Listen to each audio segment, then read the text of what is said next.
Bismillahirrahmanirrahim. Assalamualaikum warahmatullahi wabarakatuh. Perkenalkan, nama saya Nur Inzira Mutmainnah dari program studi D3 Teknologi Laboratorium Medis dengan nomor induk mahasiswa PO 71320322133 dari kelas A tingkat 1. Pada kesempatan kali ini, saya akan mempresentasikan materi dengan judul Jenis-jenis kata dalam bahasa Indonesia dalam rangka penugasan mata kuliah Bahasa Indonesia. Sebelum kita melangkah ke materi jenis-jenis kata dalam bahasa Indonesia, alangkah baiknya kita mengetahui terlebih dahulu apakah yang dimaksud dengan kata.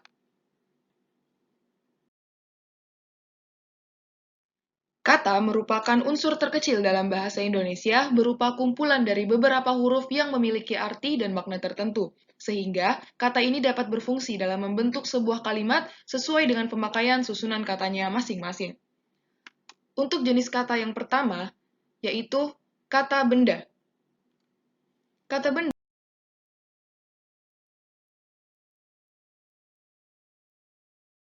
merupakan jenis kata yang dapat digunakan untuk menyatakan suatu benda ataupun segala sesuatu yang dapat dilihat sebagai benda. Contoh kata benda antara lain, misalnya buku, medali, baju, dan juga benda-benda lainnya. Untuk dimasukkan ke dalam kalimat, contohnya dapat seperti berikut. Yang pertama, Nadira senang membaca buku. Contoh kalimat kedua, Adi memiliki banyak medali emas. Contoh kalimat ketiga, harga dari baju itu sangat mahal. Jadi, setiap kata-kata yang bercetak tebal dalam setiap contoh kalimat ini merupakan contoh dari kata benda tersebut. Untuk jenis kata yang kedua, yaitu kata sifat. Kata sifat merupakan jenis kata yang dapat digunakan untuk menyatakan kualitas atau kuantitas dari suatu benda dengan penggambarannya lebih spesifik. Contoh kata sifat antara lain tinggi, dingin, dan indah. Untuk dimasukkan ke dalam kalimat, contohnya seperti berikut ini. Contoh kalimat 1, Zira memiliki tubuh yang tinggi. Contoh kalimat 2, udara di desaku sangat dingin. Dan contoh kalimat ketiga, langit di sore itu terlihat indah. Kata-kata sifat ini sudah tercetak tebal dalam contoh setiap kalimat. Untuk jenis kata yang ketiga yaitu kata kerja. Kata kerja merupakan jenis kata yang dapat digunakan untuk menjelaskan tentang sesuatu perbuatan atau kegiatan yang sedang dilakukan oleh seseorang. Contoh kata kerja antara lain menulis, menari, dan juga makan. Untuk dimasukkan ke dalam kalimatnya, contohnya yaitu pertama, Gita memiliki hobi menulis puisi. Kedua, Alia sedang menari tari tradisional. Dan contoh kalimat ketiga, aku suka makan soto Lamongan. Untuk jenis kata yang keempat, yaitu kata keterangan. Kata keterangan merupakan jenis kata yang dapat digunakan untuk menjelaskan keterangan pada kata lainnya dalam sebuah kalimat, seperti kata kerja ataupun kata sifat. Contoh kata keterangan seperti besok, dengan, dan untuk. Contoh kalimat 1, besok ibuku pulang dari Palu. Contoh kalimat 2, Abi mengenalkan aku dengan teman barunya. Contoh kalimat ketiga, Oki sedang belajar untuk persiapan ujian akhir. Seperti biasanya, untuk kata-kata yang bercetak tebal ini adalah merupakan contoh dari kata tersebut.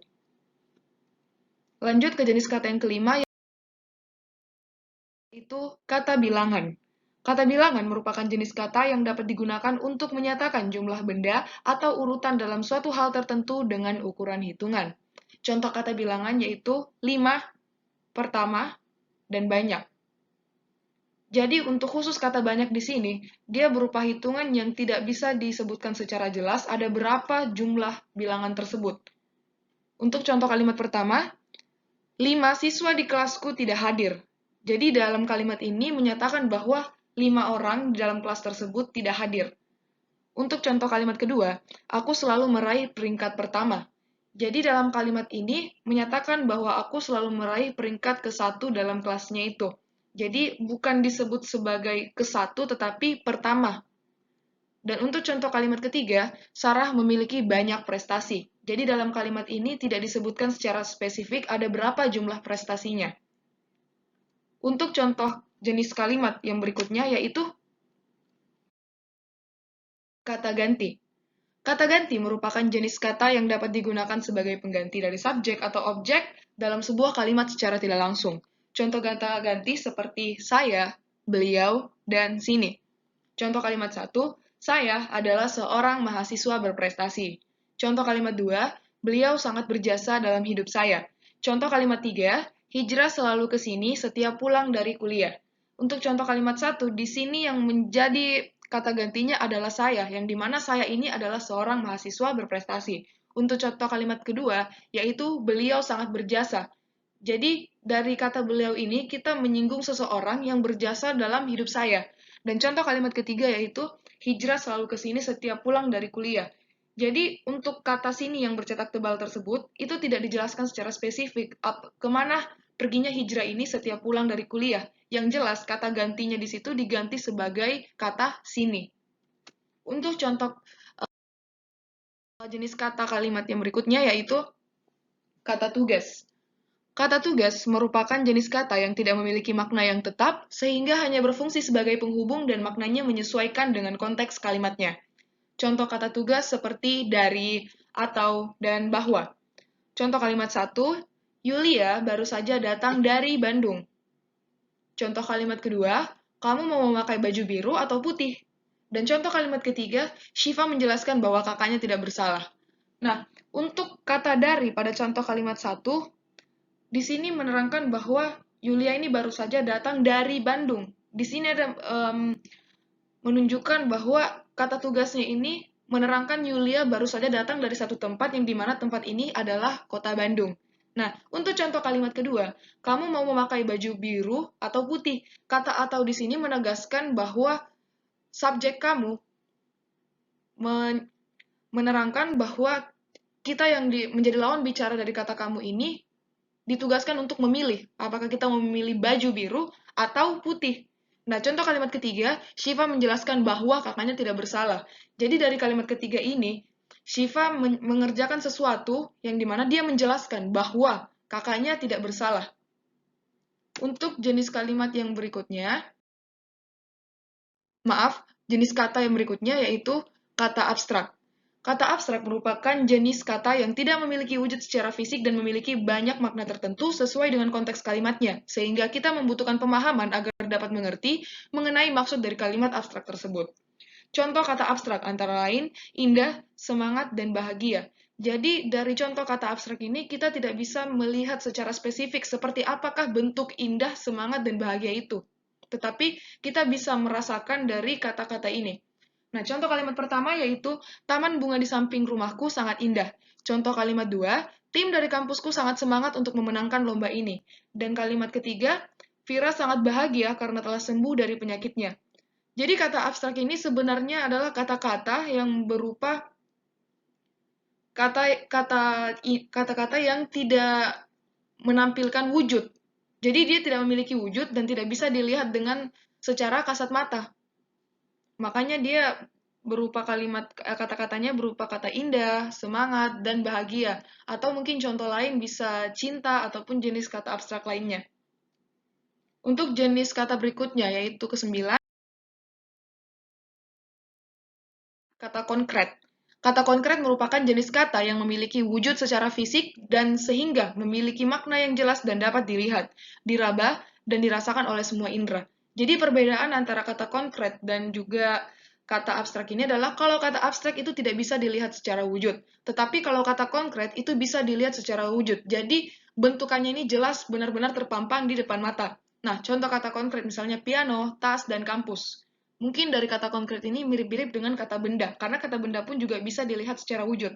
Contoh kalimat pertama, Zahra sangat pandai dalam bermain alat musik piano. Jadi di sini pianonya memang benar-benar dilihat secara kasat mata, bahwa Zahra ini sedang bermain piano. Contoh kalimat kedua, ibuku senang mengoleksi banyak jenis tas. Dan contoh kalimat ketiga, Nanda berkuliah di kampus yang sangat besar. Jenis kalimat yang berikutnya yaitu kata ilmiah. Kata ilmiah merupakan jenis kata yang dapat digunakan pada situasi, kondisi, dan kalangan tertentu seperti pada pertemuan ilmiah ataupun penulisan karya ilmiah yang bersifat resmi.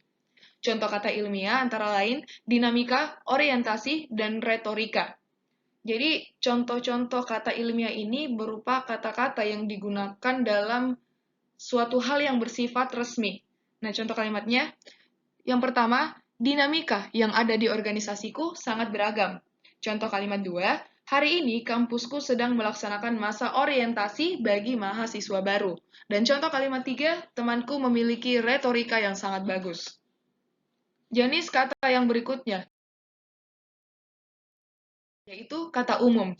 Kata umum merupakan jenis kata yang memiliki makna dan susunan penggunaan yang lebih luas dan lebih umum. Contoh kata umum, sependapat, mendatangi, dan juga membawa. Contoh kalimatnya, Laila sependapat dengan keputusan dosennya. Contoh kalimat 2, sahabatku mendatangi aku di tempat kuliahku. Dan contoh kalimat ketiga, Yulia sedang membawa tasnya yang sangat berat. Untuk jenis kata berikutnya yaitu kata khusus. Kata khusus merupakan jenis kata yang memiliki makna dan susunan penggunaan yang lebih sempit dan lebih khusus. Nah, contoh kata khusus antara lain, setuju, berkunjung, dan menggendong. Sama seperti contoh pada kata umum, yang dimana kata setuju merupakan kata khusus dari sependapat, berkunjung merupakan kata khusus dari kata mendatangi, dan menggendong merupakan kata khusus dari kata membawa. Kita mengambil contoh kalimat yang sama saja. Yang pertama, Laila setuju dengan keputusan dosennya, sahabatku berkunjung di tempat kuliahku, dan Yulia sedang menggendong tasnya yang sangat berat. Jenis kata yang berikutnya yaitu kata denotatif. Kata denotatif merupakan jenis kata yang memiliki makna yang sesuai dengan makna yang sebenarnya dan bersifat lugas. Contoh kata denotatif yaitu menggulung tikar, tangan kanan, dan makan hati. Contoh kalimat 1, Dila menggulung tikar karena acaranya telah selesai. Contoh kalimat 2, tangan kanan Vira sudah tersenggol oleh meja. Contoh kalimat 3, aku sangat suka makan hati ayam. Jadi, kata menggulung tikar di sini memang benar-benar menyatakan bahwa Dila ini sedang menggulung tikar. Dan untuk kalimat yang kedua, tangan kanan Vira sudah tersenggol oleh meja. Tangan kanan Vira di sini berarti memang tangan Vira yang di sebelah kanan itu memang benar-benar sudah tersenggol. Dan yang kalimat ketiga, aku sangat suka makan hati ayam. Jadi subjek aku di sini memang benar-benar sedang makan ayam yang bagian hatinya. Untuk jenis kata berikutnya yaitu kata konotatif. Kata konotatif ini merupakan jenis kata yang memiliki makna yang tidak sesuai dengan makna yang sebenarnya dan bersifat lebih emosional. Nah, contoh kata konotatif itu antara lain menggulung tikar, tangan kanan, dan makan hati. Saya mengambil contoh yang sama agar kita bisa membedakan lebih lanjut. Nah, untuk kita masukkan dalam kalimat, contoh kalimat 1, pengusaha itu sudah gulung tikar karena bangkrut. Jadi karena kalimat yang sebelumnya kita mengambil contoh bahwa gulung tikar memang benar-benar Dila menggulung tikar karena acaranya sudah selesai, tapi contoh kalimat yang di sini, pengusaha itu sedang gulung tikar karena bangkrut. Berarti gulung tikar dalam artian perusahaan yang didirikan oleh pengusaha tersebut memang sudah bangkrut, jadi sudah waktunya untuk ditutup. Makanya disebut sebagai gulung tikar. Contoh kalimat 2, aku dipercaya sebagai tangan kanan oleh dosenku. Yang dimana tadi contoh kalimat sebelumnya pada kata denotatif, tangan kanan ini adalah sebuah alat bagian tubuh yang sudah tersenggol oleh meja. Nah, kalau contoh kalimat 2 ini, tangan kanan berarti kepercayaan yang ada pada kata konotatif. Dan contoh kalimat ketiga yaitu dia memiliki karakter senang makan hati. Jadi kata makan hati di sini dia lebih mengarah ke konteks karakter seseorang. Tidak seperti kata makan hati yang ada pada contoh kalimat denotatif. Jadi perbedaan antara kata denotatif dan kata konotatif ini adalah kata konotatif merupakan jenis kata yang maknanya tidak sesuai dengan makna sebenarnya, sedangkan kata denotatif ini adalah kata yang sesuai dengan makna sebenarnya. Oke, untuk jenis kata berikutnya, kata ke-15, yaitu kata populer. Kata populer merupakan jenis kata yang dapat dipahami oleh semua orang tanpa harus menelaah arti dan maknanya lebih lanjut. Jadi maksudnya adalah ketika kita mendengar kata populer ini, maka kita tidak perlu lagi membutuhkan waktu untuk berpikir apa arti dan definisi dari kata tersebut. Nah, contoh kata populer misalnya, contoh, rancangan, dan waktu. Untuk contoh kalimat 1, Lia menjadikan bajuku sebagai contoh untuk dijahit. Sekiranya kalau kita mendengar kata contoh, itu tidak lagi membutuhkan waktu untuk kita berpikir bahwa apa sih arti contoh itu? Nah, untuk contoh kalimat kedua, kakakku sangat mahir dalam menyusun rancangan publikasi. Sama seperti kalimat pertama, ketika kita mendengar kata rancangan, sudah pasti kita sudah mengetahui apa sih arti dari kata rancangan itu, dan kita tidak perlu membutuhkan waktu lagi untuk berpikir apa definisi dari rancangan itu. Sama seperti kalimat ketiga, Tina sangat bahagia dengan waktu yang ia miliki. Apalagi kata waktu itu tidak mungkin kita pakai waktu yang berlebihan lagi untuk berpikir bahwa apa arti waktu itu. Nah, kalimat berikutnya, jenis kata yang berikutnya, kata ke-16, yaitu kata selang. Kata selang merupakan jenis kata yang digunakan sebagai bahasa gaul dan sering diaplikasikan ke dalam percakapan sehari-hari. Mungkin dari beberapa jenis kata yang berbeda-beda dari sebelumnya yang sudah saya jelaskan, kata selang ini adalah jenis kata yang sedikit berbeda karena kata-kata yang ada dalam kata selang ini memang digunakan dalam bahasa sehari-hari kita. Dia tidak masuk dalam penjelasan materi, melainkan memang dilaksanakan dalam sebuah percakapan. Nah, contoh kata slang misalnya, sabi, baper, dan sotoy. Jadi sabi ini bahasa aslinya itu artinya bisa. Tapi kalau dalam bahasa percakapan orang-orang pada umumnya, bisa itu kadang bisa kita sebut sebagai sabi. Kemudian baper. Baper itu maksudnya adalah bawa perasaan. Nah, karena orang-orang mungkin tidak mau mengucapkan kata yang terlalu panjang, makanya bawa perasaan ini disingkatlah menjadi kata baper dan masuk ke dalam aplikasi percakapan sehari-hari kita.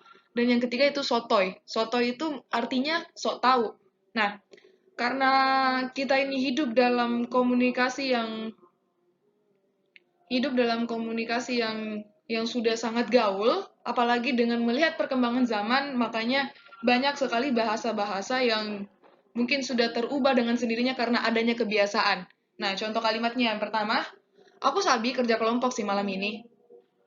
Jadi ada kata sabi yang dimana sebenarnya di sini artinya adalah kata bisa. Aku sabi kerja kelompok sih malam ini. Nah, di sini penekanannya ada di kata sabi. Contoh kalimat 2. Hana selalu baper melihat perhatian temannya. Jadi Hana ini ceritanya dia sering kebawa perasaan ketika melihat perhatian dari temannya itu. Nah, contoh kalimat ketiga, sotoy banget kamu, orang jawabannya salah kok. Nah, kata sotoy ini maksudnya adalah sok tahu. Jadi, maksud dari kalimat ini adalah dia menyatakan bahwa temannya ini sok tahu karena jawabannya salah. Nah, kita lanjut ke jenis kata berikutnya, yaitu kata ke-17. Yaitu kata jargon. Kata jargon merupakan jenis kata yang digunakan secara terbatas dalam bidang ilmu profesi atau di kelompok-kelompok tertentu. Nah, contoh kata jargon itu misalnya peserta didik, atau yang biasa kita kenal dengan istilah siswa, kemudian SP. SP itu berarti surat peringatan, dan UKM atau unit kegiatan mahasiswa. Jadi kata-kata yang ada dalam kata jargon ini digunakan untuk situasi kondisi tertentu dan memang hanya ada dalam bidang ilmu ataupun profesi-profesi tertentu. Nah, untuk contoh kalimatnya, tahun ini sekolahku membuka pendaftaran peserta didik baru. Nah, kata jargonnya di sini merupakan peserta didik. Peserta didik ini sebenarnya berarti siswa, tapi kita bisa menggantikannya dengan kata peserta didik. Kemudian contoh kalimat 2, Wiwi dikirimkan surat peringatan oleh organisasinya, dan contoh kalimat ketiga, unit kegiatan mahasiswa di kampusku sangat banyak dan beragam. Contoh kalimat berikutnya, itu kata prokem. Kata prokem merupakan jenis kata yang digunakan pada zaman 80-an yang dikenal dalam bahasa preman sebagai bahasa pergaulan. Jadi maksudnya adalah karena kata prokem ini sudah digunakan sejak tahun 80-an, makanya dia disebut sebagai bahasa preman. Mungkin dari situ kenapa disebut sebagai kata prokem. Jadi kata-kata yang ada dalam kata prokem ini memang sudah ditetapkan sejak lama, apalagi dari tahun 80-an dan keterusan sampai zaman sekarang. Nah, contoh katanya itu misalnya gue, deh, dan ya. Seperti kata-kata sapaan yang ada di belakang setiap percakapan. Nah, lebih jelasnya kita bisa lihat contoh kalimatnya. Contoh kalimat 1. Gue pulang dulu ya, udah dicari sama orang rumah. Jadi ada kata gue di sini maksudnya adalah saya ataupun aku. Nah, contoh kalimat kedua. Coba cek lagi deh jawaban tugas kamu. Di sini ada kata deh yang saya cetak tebal. Deh ini maksudnya penegasan bahwa kita ini harus mengecek lagi jawaban kita apakah sudah benar atau tidak. Dan contoh kalimat ketiga, aku makan duluan ya, lapar banget soalnya. Sama seperti contoh kalimat kedua, kata ya di sini merupakan penegasan bahwa subjek aku ini akan mau makan duluan karena sudah lapar. Nah, jenis kata yang berikutnya yaitu kata sinonim. Kata sinonim merupakan jenis kata yang berupa persamaan kata dan bentuknya memiliki makna yang sama dengan kata yang lainnya. Contoh kata sinonim yaitu senang, sinonimnya bahagia, kemudian pandai, sinonimnya pintar, Dan giat, sinonimnya yaitu ulet. Contoh kalimat 1, Kia sangat senang dengan hasil ujian akhirnya. Contoh kalimat 2, Tara sangat pandai dalam mata kuliah bahasa. Dan contoh kalimat ketiga, Salsa sangat giat dalam belajar. Jenis kata yang berikutnya yaitu kata antonim. Kata antonim merupakan jenis kata yang menyatakan kebalikan dari makna katanya dan berlawanan arti. Jadi apabila kita menyebut kata sinonim sebagai persamaan kata, maka antonim adalah kebalikan dari kata tersebut. Contoh kata antonim misalnya bersih, yang dimana antonimnya ini adalah kotor, kemudian banyak, antonimnya sedikit, dan besar, antonimnya kecil. Contoh kalimatnya, Rina memiliki taman yang bersih, bisa kita ganti sebagai Rina memiliki taman yang kotor.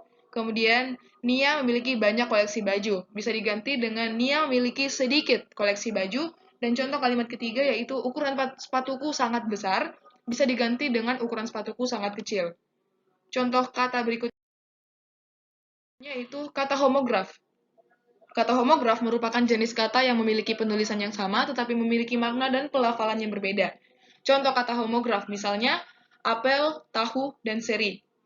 Di sini ada sedikit contoh yang berbeda karena yang dimana kata homograf ini merupakan jenis kata yang memiliki penulisan yang sama tetapi arti dan penyebutannya itu berbeda. Pertama, aku akan mengikuti apel di kampus besok. Jadi kita menyebutnya sebagai apel. Kemudian, aku kurang suka makan buah apel. Jadi apel di sini berarti upacara untuk pembukaan dan apel di sini berarti buah. Contoh kalimat kedua, dia tahu bahwa aku tidak bisa hadir hari ini. Kemudian, kakakku membelikanku tahu goreng di dekat rumah. Jadi, pada kalimat pertama yang untuk contoh kedua, dia tahu bahwa aku tidak bisa hadir hari ini. Kata tahunya di sini memang tulisannya tahu, tapi seiring perkembangan zaman, orang sering menyebutnya dengan kata tahu, bukan tahu. Nah, disitulah yang membedakan antara tahu dengan tahu yang dimaksud adalah makanan. Makanya, di kalimat kedua, kakakku membelikanku tahu goreng. Di sini tahunya itu lebih ditekankan lagi. Contoh kalimat ketiga yaitu, pertandingan semalam menghasilkan skor yang seri. Seri di sini berarti skor dalam pertandingan tersebut seimbang. Dan kalimat keduanya, Lila memiliki wajah yang berseri-seri. Sama seperti kata apel, kalau di sini skor yang seri itu dibaca seri, kalau di sini yang kalimat keduanya, wajah yang berseri-seri. Jadi ada perbedaan penyebutan pada huruf E-nya. Jenis kata yang berikutnya yaitu kata homofon. Kata homofon merupakan jenis kata yang memiliki penulisan dan arti yang berbeda-beda, tetapi memiliki pelafalan dan penyebutan yang sama. Nah, contoh kata homofon itu misalnya bank, atau ada juga kata bank, kemudian rock, dan tujuh. Lebih jelasnya kita melihat contoh kalimat berikut. Ibuku telah menarik uang di bank. Bang Dirga akan mengantarku ke bandara malam ini. Nah, bank di sini berarti tempat menarik uang yang akan didatangi oleh ibu. Kemudian Bang Dirga akan mengantarku ke bandara malam ini. Bang Dirga di sini seperti sapaan bahwa Dirga ini lebih tua dari orang yang akan memanggilnya. Mungkin penggantinya bisa seperti Kak atau Kakak dan sebagainya. Contoh kalimat kedua, Dita mengoleksi banyak rok warna hitam. Kalimat keduanya, Reza sangat menyukai musik berjenis rock. Jadi untuk contoh kalimat dua pada kalimat yang pertama, Dita mengoleksi banyak rock. Banyak rock di sini berarti rock ini adalah busana yang dimiliki oleh Dita. Sedangkan musik berjenis rock yang disukai oleh Reza ini adalah jenis musik. Jadi kalau rock itu adalah busana, rock yang kalimat kedua ini merupakan musik. Nah, contoh kalimat ketiga, aku meraih peringkat ketujuh di kelas.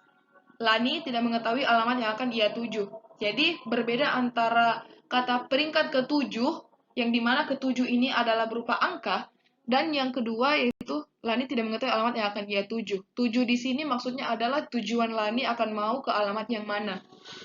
Baik, jenis kata yang ketiga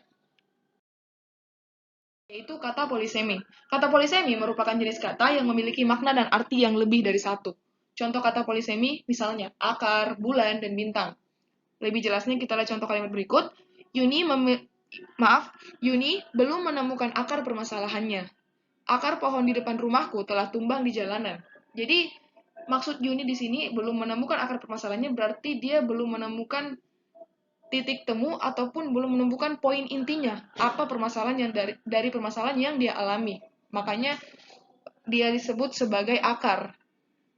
Kemudian contoh kalimat kedua, akar pohon di depan rumahku telah tumbang di jalanan. Kata akar pohon di sini berarti memang benar-benar akar pohon. Tidak seperti kata akar permasalahan yang dimana akar permasalahan itu bukan akar yang sebenarnya, tapi poin penting dalam permasalahan tersebut.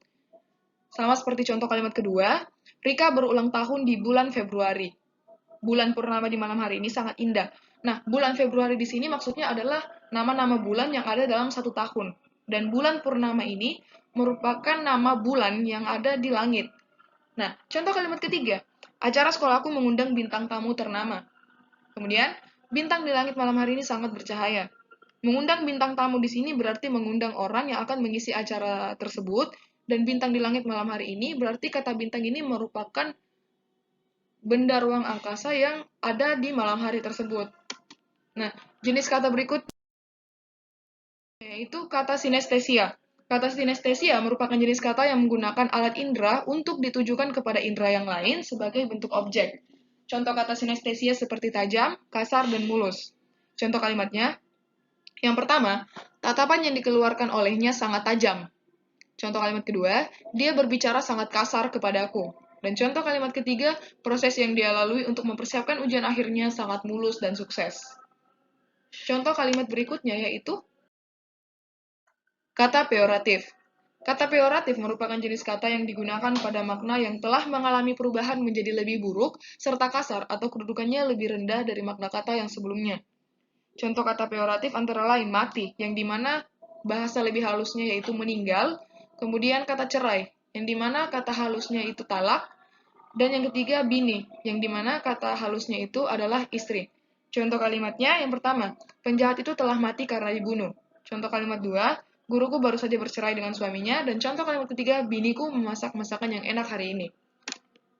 Contoh kalimat berikutnya, sangat berkaitan dengan contoh kata sebelumnya, itu kata amelioratif, yaitu merupakan jenis kata yang digunakan pada makna yang telah mengalami perubahan menjadi lebih baik atau kedudukannya lebih tinggi dari makna kata yang sebelumnya. Kalau kata peoratif itu merupakan kata yang kedudukannya lebih rendah dari bahasa aslinya, maka amelioratif ini adalah kata yang kedudukannya lebih tinggi dari bahasa aslinya. Nah, kita mengambil contoh yang sama saja, meninggal. Kalau bahasa peoratifnya itu mati, kemudian talak, kata peoratifnya cerai, dan istri, kata peoratifnya bini. Contoh kalimatnya, ayahnya Via meninggal bulan lalu. Contoh kalimat dua, tanteku telah ditalak suaminya. Dan contoh kalimat ketiga, istrinya berangkat ke Bali hari ini. Kata yang berikutnya yaitu kata nominal. Kata nominal merupakan jenis kata yang menggunakan predikat berupa kata benda atau promina, termasuk frasa pronomina dan nominal. Contoh kata nominal misalnya mahasiswa, gedung, dan buku. Jadi, kata mahasiswa, gedung, dan buku ini merupakan kata benda yang dilihat sebagai predikat. Contoh kalimatnya, aku adalah seorang mahasiswa politeknik. Contoh kalimat dua, kampusku memiliki gedung yang luas. Dan contoh kalimat ketiga, aku memiliki buku novel yang banyak. Kata berikutnya yaitu kata majemuk. Kata majemuk merupakan jenis kata yang menggunakan penggabungan dua kata atau lebih agar dapat menghasilkan makna yang baru, sehingga kalimatnya memiliki subjek, predikat, atau objek yang lebih dari satu. Contoh kata majemuk yaitu sebelum, termasuk dalam kata majemuk setara, kemudian kata jika, termasuk dalam kata majemuk bertingkat, dan kata ketika dan karena, termasuk dalam kata majemuk campuran. Contoh kalimat satu, aku sarapan sebelum berangkat ke kampus. Jadi, ada kata aku sarapan sebelum berangkat ke kampus. Jadi, sarapan dulu, baru berangkat ke kampus. Makanya ada kata sebelum. Itulah makanya disebut sebagai kata majemuk setara. Kalimat yang lebih sederhana. Contoh kalimat 2. Della harus melakukan ujian akhir jika ingin lulus dari kampusnya. Inti kalimat dari kalimat 2 ini adalah Della harus melakukan ujian akhir. Nah, ada kata jika yang menghubungkan antara induk kalimat dan anak kalimat, yang dimana anak kalimatnya adalah jika ingin lulus dari kampusnya. Jadi, ada alasan kenapa Della harus melakukan ujian akhir. Itu dikarenakan dia ingin lulus dari kampusnya. Dan contoh kalimat ketiga, Mila menemani adiknya ketika ibunya tidak ada di rumah karena ibunya sedang pergi kantor. Nah, di sini adalah kata majemuk campuran, yaitu penggabungan antara kata majemuk setara dan juga bertingkat. Kita perhatikan kalimat ketiga, Mila menemani adiknya. Jadi inti kalimatnya adalah Mila menemani adiknya. Kenapa Mila menemani adiknya? Yaitu karena ibunya tidak ada di rumah. Ibunya tidak ada di rumah karena ibunya sedang pergi ke kantor. Jadi ada dua kata yang tercampur di dalam kalimat tiga ini. Makanya disebut sebagai kata majemuk campuran. Ada kata penghubung ketika dan juga kata karena. Jenis kata yang berikutnya yaitu kata depan. Kata depan merupakan jenis kata yang diletakkan di depan sebelum kata benda, kata kerja, atau kata keterangan lainnya yang terdapat dalam sebuah kalimat. Contoh kata depan, misalnya, kata di, oleh, dan daripada. Contoh kalimat satu, aku menginap di rumah tanteku malam ini. Jadi kata di sini menegaskan di mana tempat aku ini menginap. Contoh kalimat dua, makanan ini dimasak oleh ibuku. Jadi dipertegas bahwa makanan yang sudah dimasak ini adalah makanan yang dimasak oleh ibu. Dan contoh kalimat ketiga, Nia lebih menyukai warna biru daripada warna putih. Kata daripada ini menegaskan bahwa Nia lebih memilih warna biru dibandingkan dengan warna putih. Jenis kata yang terakhir yaitu kata konjungsi. Kata konjungsi merupakan jenis kata yang digunakan sebagai penghubung antar kalimat agar memiliki keterkaitan. Contoh kata konjungsi misalnya, dan, andaikan, dan juga bahwa.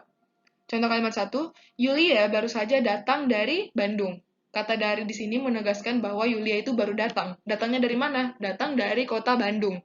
Kemudian, contoh kalimat dua, kamu memakai baju biru atau putih? Nah, kata atau di sini menegaskan bahwa kita harus memilih apakah kita mau memakai baju biru atau putih. Makanya ada antar kalimat antara biru dan putih yang harus dikaitkan dengan dihubungkan oleh kata atau. Dan contoh kalimat ketiga yaitu Shiva menjelaskan bahwa kakaknya tidak bersalah. Seperti contoh kata pada kata jenis-jenis kata sebelumnya, di sini kata bahwa mengkaitkan antara Shiva menjelaskan dan kalimat kakaknya tidak bersalah. Makanya ada kata bahwa yang berperan sebagai konjungsi dalam kalimat ketiga.